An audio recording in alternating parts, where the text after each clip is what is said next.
Hello, good morning. My name is Adimas Pradityo Sukarso. I'm from PT PJBI, PT Pembangkitan Jawa Bali Investasi. My code is ICIMECE PJB number 27.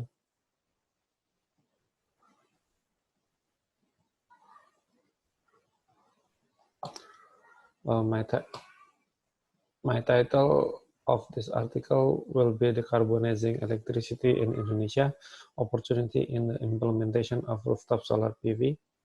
My table of contents are introduction, literature review, data and methodology, result, and the last part will be discussion and conclusion.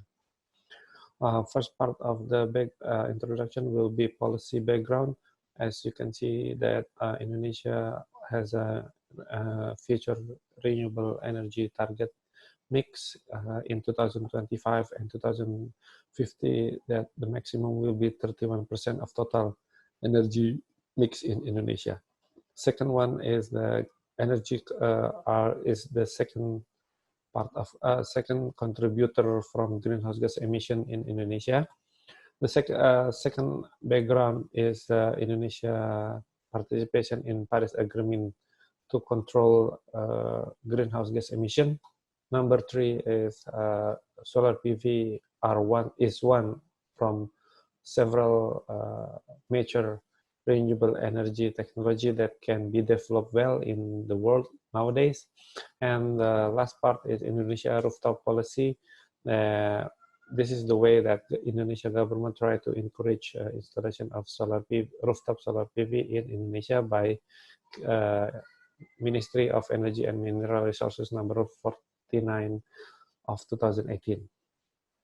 Reason introduction number 2 from background is why start from the question from why using solar PV and rooftop solar PV. Number one reason is the land cost that always premium commodity in all over the world. Second part is efficiency of solar PV is increasing lately. Latest data from the NREL lab measurement of efficiency from solar PV module already reached above 40%. However, for the domestic and market purposes, it's always it was rely on the 15%. And if we install the rooftop solar PV, there will be no land clearing. However, as you can understand that intermittent energy always comes from solar PV since it will depend on the sunlight. The other benefit is the small capacity installation that are available in rooftop solar PV from very small scale at the household to the very big scale. It depend on the area that can obtain. Human resource also nowadays is available. Policy supporting is now applicable in Indonesia, and investment cost of solar PV seems to be has a reduction cost compared to several years ago. And the research question are why rooftop solar PV? As I can already explain in the previous slide, it's a premium commodity and it's very small scale available from small scale to large scale. And why Indonesia? Because we have a archipelago country lying in the equator line area, so we have abundant solar PV resources. And how to ensure the measurement? We have several technology and tools to measure the location, measure the meteorological data, and measure the energy yield calculation. And the last part is how many greenhouse gas avoided. If I do this research, I try to replacement from and comparing from coal-based power plant. This is the literature review. I took it from NREL lab, from the IEA, International Energy Agency, from other academic research paper, and also RAN 21 to see the global market of solar PV in lately. And also I took several methodology from other academic research. This is my data and methodology scheme work. I try to develop the location through Google Earth Pro by capturing the specific location for rooftop solar PV installation. Second one, I developed the meteorological data through PVGIS from European PVGIS.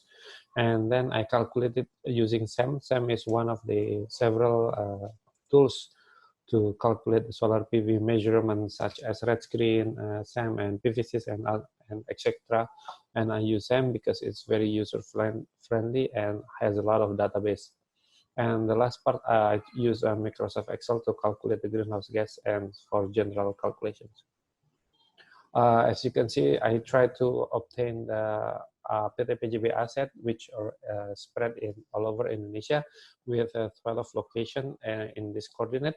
And through Google Earth Pro, I measured that there is a possibility area of this much to develop a rooftop solar PV. This area is not included the main power plant area. It's a location for office building, canopy on the parking lot, and security guard house. Other rooftop which not included. Which not a main included for the power plant. It's only auxiliary and supporting rooftop building at the power plant. And as a result, I calculate in several locations that I also recommended installed capacity and megawatt, and energy yield calculation using SEM is easily to be obtained. And I can also obtain the capacity factor from rooftop solar PV and total area that required to develop the rooftop solar PV. As you can see that from the analysis, we can have a 5.9 megawatt of installation with almost 8.1 gigawatt hour per year of energy, with the requirement area from 12 main location of PT PJB around 33,000 meters square. That the location is already available and ready to install. As you can see from the graph in the result also, Cirata contribute with the highest energy yield prediction of above 1.2 gigawatt hour per year, and the least one will be Ubejom Arum in Aceh province, less than 400 megawatt hours per year. As you can see that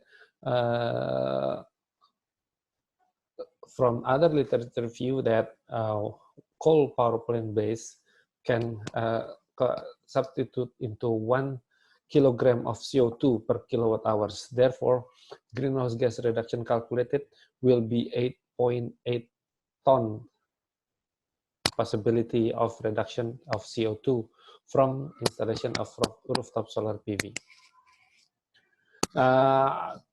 This is the last part from this presentation. PT PJB asset location has a significant source of solar PV installation because it was the easiest things. And UP Python and Gresik has the irradiation of 5.57 kilowatt hour meter square per day. It's very high compared to Indonesia average from the Ministry of Energy is calculated around 4.8 kilowatt hours per meter square. And Ubejom Tenayan in Sumatra receive 4.77 kilowatt hours per meter square per day. It's slightly under the average, but it's considerably in the average level. And through analysis at the rooftop solar PV in PT PJB asset, PT PJB estimated to have a minimum 5.9 megawatt hours of rooftop. The rooftop is already available. And electric production will be 8.09, almost 8.1 gigawatt hours per year. The installation will occupy 33,000 square meters, and the installation of rooftop solar PV, as calculated by substitution into the coal power plant, will reduce around 8.81 ton CO2 equivalent. It's quite high, and the rooftop solar PV, at Python in East Java province has a very high capacity factor with 16.8%, and while the Ubejom Pulang Pisau at the Kalimantan has the lowest capacity factor with 14.1%. Thank you very much for your attention, and see you later on the next opportunity. Bye.